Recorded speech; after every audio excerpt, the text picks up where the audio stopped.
अरे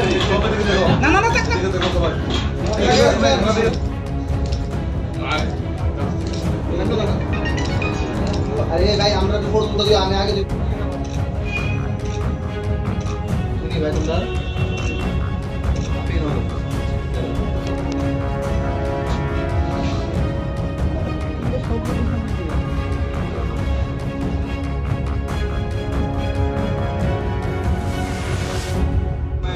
তোমরা তেইশের 20 তারিখ 24 তারিখ 29 তারিখ পরপর কয়েকটি চুরি ঘটনা বনমালীপুর এবং ধলেশ্বর এলাকাতে আমরা আমাদের কাছে রিপোর্ট করি। তো প্রতিটি ঘটনাতে আমরা লক্ষ্য করেছি যে সেখান থেকে শুধু বাড়িঘরের মানে ঘরের মানুষ না থাকার কারণে বাড়িতে ঢুকে সোনার জিনিস নিয়ে যাওয়া। তো আমরা অনেকগুলি চোরকে এর আগেও গ্যাংকে আমরা ডিটেক্ট করতে পেরেছি, আপনারা জানেন সেটা। তো এই ক্ষেত্রেও আমরা দেখলাম যে এই গ্যাংটাকে আমাদের বার করতে হবে। এটা জাস্ট অপারেটিং এরিয়া হচ্ছে বনমালীপুর এবং ধলেশ্বর। তো অ্যাকর্ডিংলি আমরা সেই ক্ষেত্রে আমরা কাজ শুরু করি এবং পূর্ব থানা ওসি রানা চ্যাটার্জির নেতৃত্বে আমরা একটা টিম তৈরি করি।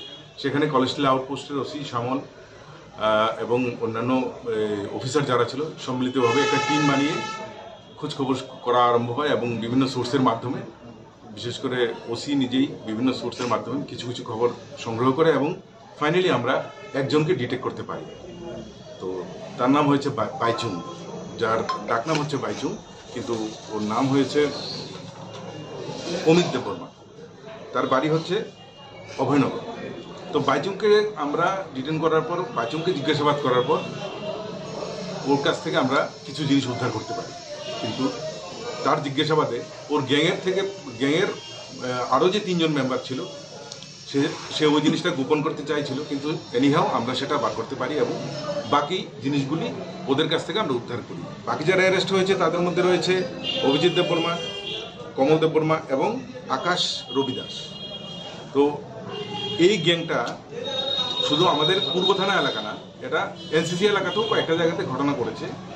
সেটারও বিস্তারিত আমরা বার করব এদেরকে পুলিশ রিমান্ডে এনে জিজ্ঞাসাবাদের পর।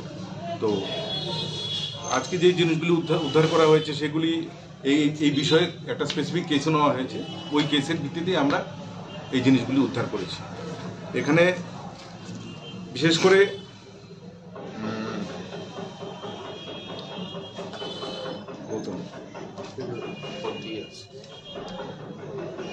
গৌতম দেব, এর অধিকাংশ জিনিসই গৌতম দেবের বাড়ি থেকে চুরি করা। ওনার বাড়ি বনমালীপুরেই। তো আমরা ওনার জিনিসগুলি অধিকাংশই উদ্ধার করতে পেরেছি এবং বাকি জিনিসগুলি যেগুলি আছে সেগুলিও আমরা পুলিশ রিমান্ডে থরো জিজ্ঞাসাবাদ করার পরে আশা করি আমরা উদ্ধার করতে সক্ষম হব। যাদেরকে আটক করে তারা সকলে আগরতলা না বনমালীপুর, ধলেশ্বর, তারপর চন্দ্রপুর, তারপর আছে আপনার এই বাড়িও তো অন্য জায়গায়ও আছে, চম্পকনগরেরও বাড়ি আছে ওদের, কিন্তু থাকে তো আগরতলায়।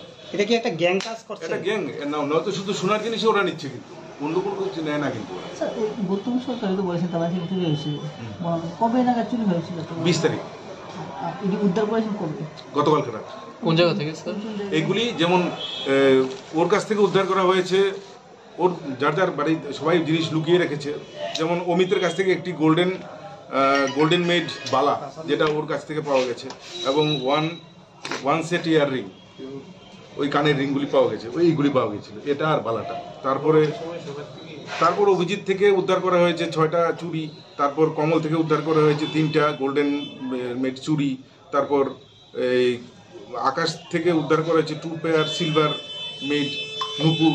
এগুলি ওদের সবার কাছে ডিস্ট্রিবিউট করে নিয়েছিল, তাই ওদের কাছ থেকে আলাদা আলাদাভাবে আমাদের উদ্ধার করতে হবে। কত টাকা স্বর্ণ হতে পারে? বাকি রয়েছে কিন্তু আরও অনেক উদ্ধারে। স্বর্ণ কেমন কত টাকা উদ্ধার হয়েছে? সেখানে মিনিমাম 4 লাখ তো হবে। ঠাকুরঘরের জিনিসপত্র দেখা গেল, সেগুলি আড়ালিয়া এলাকার থেকে চুরি হয়েছে। সেগুলিকে কলেজটিলা আউটপোস্টের ওসি নিজের উদ্যোগে আমাদের এই 4 জনের মধ্যে একজনের বাড়ি থেকে উদ্ধার করেছে।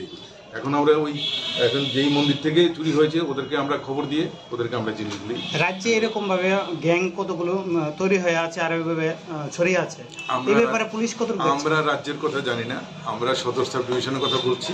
এখানে আমরা যাতে সদর সাব ডিভিশনের চুরির ঘটনা যারা যারা জড়িত, যদি অন্য ডিস্ট্রিক্টে থাকে, অন্য সাব ডিভিশনে থাকে, আমরা সেখানকার থানাকে জানিয়ে দিচ্ছি, ওনারাও সেভাবে ব্যবস্থা নিচ্ছে। যাদেরকে ধরা হয়েছে তারা কি সকলে ড্রাগের না, এই ধরনের আমাদের কাছে ওরা ড্রাগ এডিক্ট হিসেবে আমাদের কাছে লিস্টেড না, আমরা এই প্রথম ওদেরকে দেখলাম।